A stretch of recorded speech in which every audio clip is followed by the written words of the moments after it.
Hi, and welcome back to Miles Analysis. I'm Miles Shapiro, here to share with you my top picks for this week's NFL games. On Thursday, the Commanders played the Eagles. Eagles running back Saquon Barkley scored 2 touchdowns in 20 seconds and 61 yards. That was able to put the Eagles up 2 scores.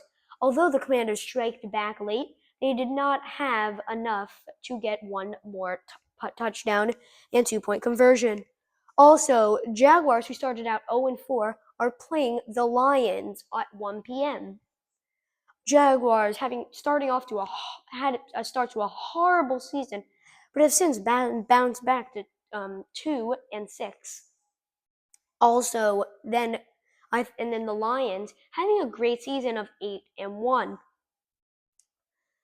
Along with Jared Goff having a great season and Amon-Ra St. Brown having an awesome season, they are looking like a Super Bowl contender. I think the Lions beat the Jaguars and improved to 9-1. Then we have the Raiders playing the Dolphins. Raiders going back and forth with QB Aiden O'Connell and Gardner Minshew. Neither have been able to find any success during in shotgun. Also, Dolphins QB Tua Tagovailoa made his debut for the second time this season a couple of weeks ago after getting a concussion in week 2. I think the Dolphins improved to 4-6, and I think they still have a shot at the playoffs, but they would have to at least improve to 10-7. Also, we have the Bears, and the Packers. The Packers QB Jordan Love has had an injury-prone season, having multiple injuries in the lower body area. Also, the Bears QB Caleb Williams and the front office questioning if they should have drafted Jaden Daniels, which I think is a decision that's going to haunt them for many years. I think the Packers beat the Bears. Then we have the Browns playing the Saints. Browns QB Deshaun Watson ruptured his Achilles a couple of weeks ago, and he is now out for season. QB Dorian Thompson-Robinson has been having some success, leading the Browns to 2 wins. Also, the Saints started out 2-0 before having a 1-7 losing streak. I think the Browns improved to 3-7, and I think neither team has any shot at the playoffs. Also, now we have the Ravens and the Steelers playing. This is going to be an epic matchup because Lamar Jackson has a history of bad games versus the Steelers. He has a total QBR of 32 per ESPN Analytics. Also, Lamar Jackson has missed many meetings against the Steelers. He is in total 1 of 3 out of 7 meetings.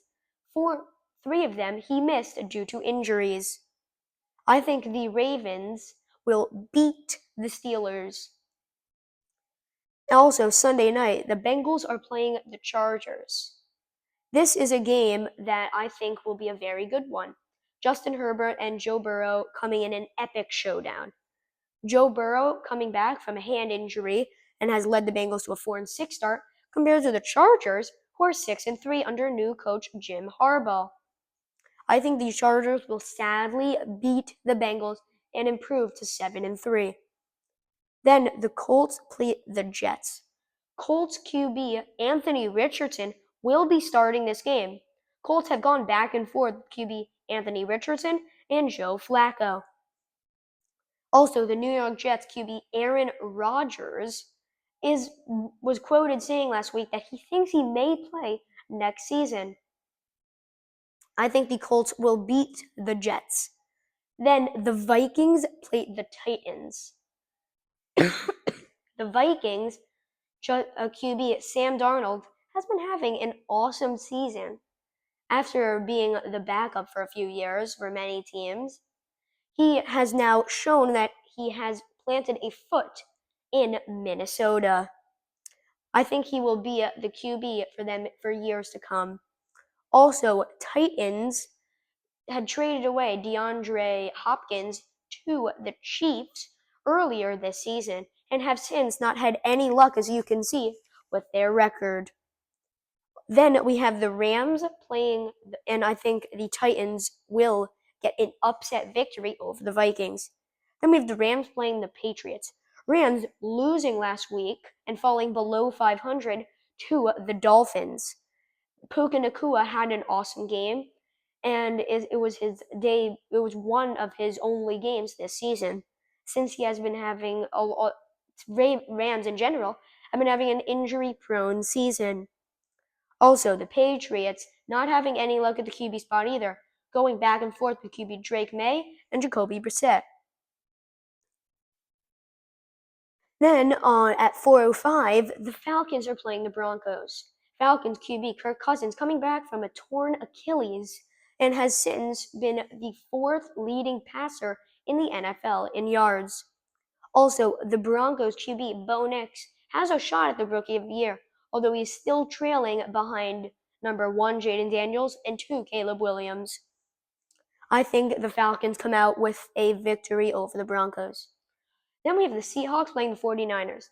This is a matchup to watch because both teams have many players that have not played recently and many that are out. Tight end of the 49ers, George Kittle, is not expected to be playing. Also, Christian McCaffrey, this will be his second game on the season after dealing with a tendons in both of his feet. I think the 49ers come out and improve to 6-4. Then this is the game you should all be watching. The Chiefs and the Bills. Chiefs looking to have an undefeated season, and Bills looking to end that. Chiefs QB Patrick Mahomes has wanted to have this goal for many years. He wants to be the second team in NFL history to be undefeated, but that road is probably going to end today. I think the Bills will get the upset victory over the Chiefs. Then tomorrow, the Texans are playing the Cowboys. Texans 6-4 versus Cowboys 3-6. Cowboys QB Dak Prescott will not be playing again this season after having part of his hamstring come off the bone. Also, Texans QB CJ Stroud having an awesome season. Also, Nick Collins will be back this game. Thank you for watching Miles of Analysis. I'm Miles Shapiro.